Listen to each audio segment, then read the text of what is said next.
Президент кол койгон тескемеге ылайык сыйлык өлкөнүн көз карансыздыгын чыңдоого, экономикалык, саясий, социалдык, илимий, руханий потенциалын, коргоону кубаттуулугун жогорулатууга, мамлекеттин чек арасынын кол тийбестигин камсыз кылууга, тынчтыкты жана туруктуулукту, улуттар аралык достукту жана ынтымакты сактоого, адилеттүү жарандык коомду түзүүгө олуттуу салым кошкондорго ыйгарылды. Садыр Нуркожоевич 2016-жылы үркүндүн запкысынан кийинки доордо өзүбүзчө эл болобуз деп мамлекеттин таламын талашып, кыргыз мамлекеттүүлүгүн түптөгөн ушул инсандардын тарых алдындагы эмгегин баалоо максатында улуттук лидерлерди журт атасы катары жарыялады. Алар жөнүндө 6 күндө да айтып түгөтө албайбыз. Алар жөнүндө дагы далай тарыхый изилдөөлөр жазылат, ачылат деп терең ишенебиз. Ардактуу аксакалдар, ушул тизмеге 100 жылда кызмат кылган бир топ инсандар киргизилди.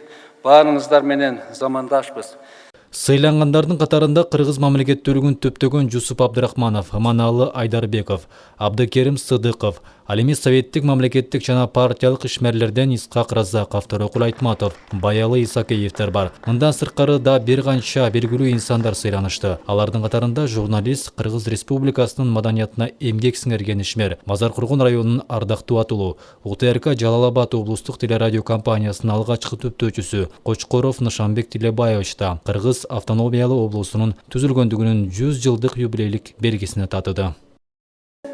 Кочкоров Нышанбек Тилебаевич, журналист, Кыргыз Республикасынын маданиятына эмгек сиңерген ишмер.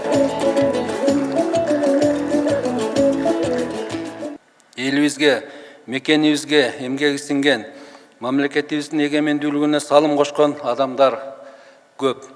Алардын баары биздин өлкөнүн тарыхында алтын тамгалар менен жазылып калат деп ишенебиз.